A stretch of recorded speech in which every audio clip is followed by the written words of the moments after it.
Football হচ্ছে বিশ্বের সবথেকে জনপ্রিয় খেলা এবং যে খেলাটি দেখার জন্য মানুষ লক্ষ লক্ষ টাকা ব্যয় করে থাকে। তাছাড়া এই খেলাটি পরিচালনা করার জন্য মানুষ বিলিয়ন ডলার খরচ করে স্টেডিয়াম তৈরি করে থাকে। অপরদিকে ক্রিকেট হচ্ছে দক্ষিণ এশিয়ার সবথেকে জনপ্রিয় খেলা, যেটি ইংল্যান্ডে শুরু হলেও এখন বিশ্বব্যাপী জনপ্রিয়তা অর্জন করেছে এবং তার সাথে তৈরি হয়েছে বিখ্যাত কিছু স্টেডিয়াম, এবং যে স্টেডিয়ামগুলো তৈরিতে মিলিয়ন ডলার নয় বরঞ্চ বিলিয়ন ডলার খরচ হয়ে থাকে। তো আজকের এই ভিডিওতে আমরা বিশ্বের সবথেকে বড় 5টি ফুটবল স্টেডিয়াম বনাম বিশ্বের সবথেকে বড় 5টি ক্রিকেট স্টেডিয়ামের মধ্যকার একটি তুলনামূলক কম্পারিজন করব এবং কম্পারিজনে আমরা দেখব ফুটবল স্টেডিয়াম সবথেকে বড় নাকি ক্রিকেট স্টেডিয়াম সবথেকে বড় হয়। তো চলুন ভিডিওটি শুরু করা যাক।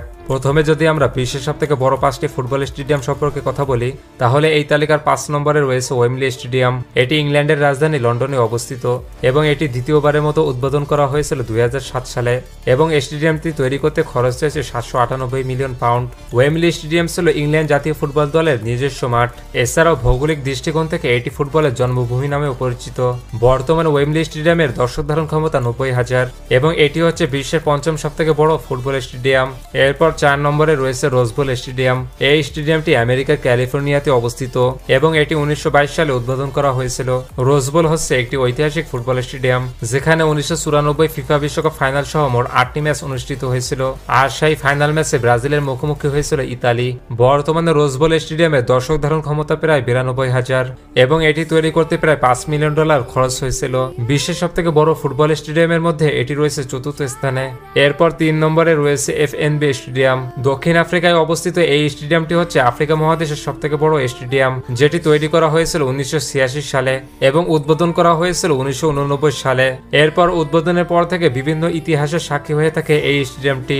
এই স্টেডিয়ামটি 2010 ফিফা বিশ্বকাপের ফাইনাল ম্যাচ আয়োজন করেছিল, আর সেই ফাইনালে স্পেনের মুখোমুখি হয়েছিল নেদারল্যান্ডস। এছাড়াও আফ্রিকান কাপ অফ নেশনসের 2টি ফাইনাল সহ বিভিন্ন গুরুত্বপূর্ণ ম্যাচ অনুষ্ঠিত হয়েছে এই স্টেডিয়ামে। বর্তমানে এটির দর্শক ধারণ ক্ষমতা প্রায় 95,000 আর এটি তৈরিতে $440 মিলিয়ন খরচ হয়েছিল। বিশ্বের সবথেকে বড় ফুটবল স্টেডিয়ামের মধ্যে এটি রয়েছে 3য় স্থানে। এরপর 2 নম্বরে রয়েছে ক্যাম্প নো স্টেডিয়াম। স্পেনের বার্সেলোনাতে অবস্থিত এই স্টেডিয়ামটি হচ্ছে ইউরোপের সবথেকে বড় স্টেডিয়াম, যার নির্মাণ কাজ শেষ হয় 1957 সালে। স্টেডিয়ামটি উদ্বোধনের সময় এর ধারণ ক্ষমতা ছিল প্রায় 1,07,000। এরপর বহুবার সংস্করণের মধ্য দিয়ে যেতে হয় স্টেডিয়ামটিকে, আর তাই এর ধারণ ক্ষমতাও পরিবর্তন হয়ে যায়। বর্তমানে এটি দর্শক ধারণ ক্ষমতা প্রায় 1 লক্ষ। তবে শুধু দর্শক ধারণের দিক থেকে নয়, বহু ইতিহাস এবং সৌন্দর্যের দিক থেকেও এটি অন্যতম একটি স্টেডিয়াম, আর এটি তৈরিতে প্রায় 1.73 বিলিয়ন ইউরো খরচ হয়েছিল এবং বিশ্বের সবথেকে বড় ফুটবল স্টেডিয়ামের মধ্যে এটি রয়েছে 2য় স্থানে। এরপর 1 নম্বরে রয়েছে রুংগ্রাডো মেডে স্টেডিয়াম। বর্তমানে এশিয়ার সবথেকে বড় স্টেডিয়াম হচ্ছে উত্তর কোরিয়ার রুংগ্রাডো মেডে স্টেডিয়াম। এটি উত্তর কোরিয়ার রাজধানী পিয়ংইয়ং এর রুংগ্রাডো দ্বীপে অবস্থিত। 1989 সালের 1 মে এটি উদ্বোধন করা হয় এবং বর্তমানে এই স্টেডিয়ামটির দর্শক ধারণ ক্ষমতা প্রায় 1,14,000। তবে এটি 1,50,000 দর্শক ধারণ ক্ষমতা দিতেও সক্ষম এবং বিশ্বের সবথেকে বড় ফুটবল স্টেডিয়াম হচ্ছে এটি। তো এগুলো ছিল বিশ্বের সবথেকে বড় 5টি ফুটবল স্টেডিয়াম।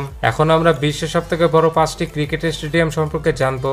এই তালিকার 5 নম্বরে রয়েছে পার্থ স্টেডিয়াম। অস্ট্রেলিয়ার একটি মনোমুগ্ধকর স্টেডিয়াম হচ্ছে পার্থ স্টেডিয়াম, যেটি পশ্চিম অস্ট্রেলিয়াতে অবস্থিত। এই স্টেডিয়ামটির নির্মাণ কাজ শেষ হয়েছিল 2017 সালে। প্রথম আন্তর্জাতিক ম্যাচ খেলা হয়েছিল 2018 সালে এবং বর্তমানে এই স্টেডিয়ামটির দর্শক ধারণ ক্ষমতা প্রায় 62,000। অস্ট্রেলিয়ার এই স্টেডিয়ামে ক্রিকেট খেলার পাশাপাশি আন্তর্জাতিক ফুটবল ম্যাচও হয়ে থাকে, আর এটি নির্মাণে মোট খরচ হয়েছে $1.6 বিলিয়ন এবং বিশ্বের সবথেকে বড় ক্রিকেট স্টেডিয়ামের মধ্যে এটি রয়েছে 5ম স্থানে। এরপর 4 নম্বরে রয়েছে শহীদ ভীরনারায়ণ স্টেডিয়াম। ভারতের একটি বিখ্যাত এবং জাতীয় স্টেডিয়াম হচ্ছে এটি। স্টেডিয়ামটি তৈরি করা হয়েছিল 2008 সালে। এই স্টেডিয়ামটি ভারতের রায়পুরে অবস্থিত এবং স্টেডিয়ামটির দর্শক ধারণ ক্ষমতা প্রায় 65,000। তবে অবাক করা বিষয়টি হচ্ছে এই মাঠে এখনো পর্যন্ত মাত্র একটি আন্তর্জাতিক ম্যাচ অনুষ্ঠিত হয়েছিল, আর ম্যাচটি ছিল নিউজিল্যান্ড এবং ভারতের মধ্যে। ভবিষ্যতে স্টেডিয়ামটিতে অনেক আন্তর্জাতিক ম্যাচ অনুষ্ঠিত করার পরিকল্পনা চলছে এবং বিশ্বের সবথেকে বড় ক্রিকেট স্টেডিয়ামের মধ্যে এটি রয়েছে 4র্থ স্থানে। এরপর 3 নম্বরে রয়েছে ইডেন গার্ডেন স্টেডিয়াম। বিশ্বের একটি প্রাচীনতম স্টেডিয়াম হচ্ছে ইডেন গার্ডেন স্টেডিয়াম, যেটি তৈরি করা হয়েছিল 1864 সালে।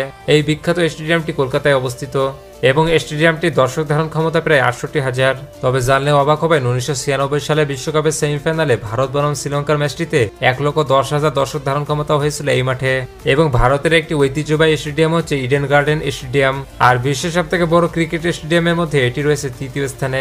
এরপর 2 নম্বরে রয়েছে মেলবোর্ন ক্রিকেট গ্রাউন্ড। বিশ্বের আরো একটি প্রাচীনতম স্টেডিয়াম হচ্ছে মেলবোর্ন ক্রিকেট স্টেডিয়াম, যেটি তৈরি করা হয়েছিল 1853 সালে।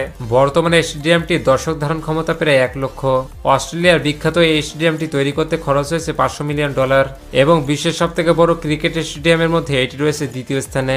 এরপর 1 নম্বরে রয়েছে নরেন্দ্র মোদী স্টেডিয়াম। বর্তমান বিশ্বের সবথেকে বড় ক্রিকেট স্টেডিয়াম হচ্ছে নরেন্দ্র মোদী স্টেডিয়াম। স্টেডিয়ামটি ভারতের গুজরাটে অবস্থিত এবং স্টেডিয়ামটি তৈরি করা হয়েছিল 1983 সালে। স্টেডিয়ামটি তৈরি হওয়ার পর থেকে এখনো পর্যন্ত 3টি বিশ্বকাপ খেলা হয়েছে। তবে প্রথম দিকে এই স্টেডিয়ামে দর্শক ধারণ ক্ষমতা ছিল 50,000। 2020 সালে স্টেডিয়ামটির কাজ আবার নতুন করে শুরু হয় এবং এর ক্যাপাসিটি বৃদ্ধি করা হয়।